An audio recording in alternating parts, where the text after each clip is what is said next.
s'entraîne. Là, je suppose. Bon, Josie, Jocelyne et Robert, là je vous vois en train de manifester, petite manifestation du 1er 4e devant la mairie centrale de Lyon. Josie, qu'est-ce qui conduit des usagers des trains à manifester? Eh bien, ce qui conduit, c'est qu'on veut nous supprimer notre boutique SNCF à laquelle on tient énormément, pour laquelle on a déjà fait une manifestation de quartier qui a rassemblé 300 personnes quand même. Bon, alors tout le monde n'est pas descendu parce que c'est vrai qu'il y a quelques personnes un peu âgées dans cette bande, qui se mobilisent parce qu'ils n'ont pas internet et qui veulent pouvoir continuer à aller acheter leur billet de train. Vous êtes Et une moi grosse qui ai usagère du Internet- train? Pardon? Vous êtes une grosse usagère Oui, du train? je circule, enfin bon, oui, je me rends ici ou là, selon mon humeur. Et j'aime bien aller acheter mon ticket à la boutique parce que je vois des gens qui me parlent et qui me conseillent. C'est très important. Jocelyne, c'est vous qui tenez la pancarte là pour le groupe. Alors vous aussi, vos motivations? Alors, mes motivations, c'est aussi les mêmes motivations que ma camarade, mais c'est aussi pour la défense du service public. C'est-à-dire que quand on fasse disparaître encore un service public à la Croix-Rousse, on n'a quasiment plus. C'est une boutique qui est pleine tout le temps. Alors il y a eu une volonté de restriction des horaires, mais ça fonctionne pas, les gens viennent, donc ça c'est très important. Ça fait 2 à 3 ans qu'on a lancé, c'est un comité d'usagers des services publics et des usagères des services publics, qui a été, alors au départ c'était par rapport à la modification de la poste, qui est devenu quelque chose de très inhumain et où on ne sait pas trop comment fonctionner parce qu'il y a 3 personnes derrière les banques. 3 personnes derrière les banques, mais 14 conseillers financiers. Et on a su, grâce aux amis cheminots, que la boutique allait fermer. Comme toutes les boutiques ont fermé quasiment dans Lyon, celle de Villeurbanne elle a fermé sans que les gens aient le temps de réagir. Celle de Bielcourt va fermer, celle de la Croix-Rousse est menacée, mais on est en résistance. Donc pour le moment elle tient encore. La seule qui reste apparemment celle du 6e, j'ose pas faire de faire des mauvais esprits, mais pourquoi 6e si proche de la Pardieu? Voilà, c'est ça, et puis c'est un service public essentiel.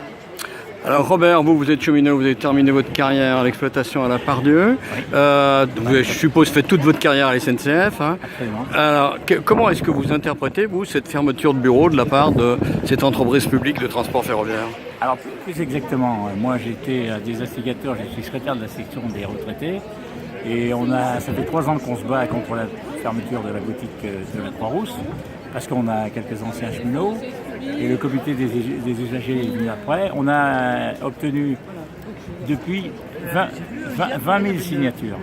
20 000 signatures et chaque fois on a empêché la fermeture de la Croix-Rousse jusqu'à l'année dernière où les libéraux et Pépi en tête, et c'est pire depuis qu'il y a Macron, veulent vraiment fermer cette boutique, alors qu'on a empêché jusqu'à maintenant la boutique. Alors qu'est-ce qu'on a fait? 20 000 signatures. La première fois, au début, les signatures étaient faites par les syndicats unis, CGT, CFDT, UNSA, etc. Voilà, enfin, il y avait les 4 syndicats représentatifs à la SNCF. Ensuite, pour des raisons, je ne vais pas commenter aujourd'hui, la CGT s'est retrouvée seule, on a continué et on a bien entendu travaillé la main dans la main avec le comité des usagers.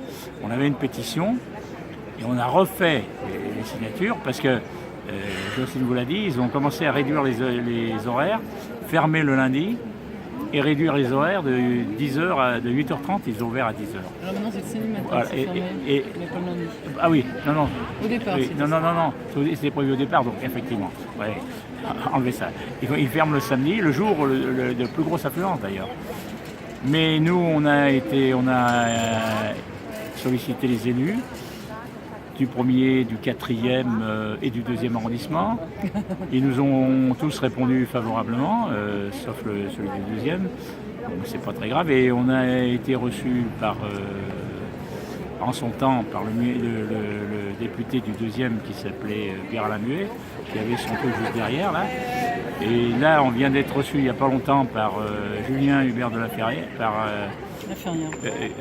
Julien de la Ferrière, voilà, j'ai mis dans le désordre. Et donc il a fait une lettre et qui a interpellé Pépi, donc on attend. Et par contre, la SNCF, elle accélère le mouvement. Mais un des arguments qu'il faut retenir, c'est que la boutique, les 3 boutiques qui restent, c'est Vuitton, Bellecour et Croix-Rousse. 2 300 000 le chiffre d'affaires annuel pour Vuitton, 2 200 000 pour Croix-Rousse et 2 100 000 pour Bellecour. Ce qui est très important car ça se fait sur 4 agents à peu près. Donc on est largement, si on veut jouer, si on veut parler économie, c'est un truc qu'on ne doit pas fermer. Donc c'est une volonté politique de fermer les trucs. Alors pourquoi les usagers sont attachés à ça? C'est parce que le numérique ne fait pas tout. Et quand alors moi j'ai pas de problème pour prendre les billets, hein. C'est nous mais pour les usagers, il vaut mieux, ils sont bien reçus. Les agents sont compétents, sont contents, et puis ça désemplit jamais, quoi. Dixit 2 millions, faites le calcul, hein, 2 millions sur, vous enlevez les samedis, dimanches, et de tous âges, ouais, tous âges, et qui sont très attachés à leur boutique, parce qu'on peut justement, comment dire, on leur offre des trucs qu'on n'offrira pas avec Internet. Bien sûr, il y a Internet, on n'est pas contre le numérique, mais le progrès, il doit servir à l'homme, mais pas au capital.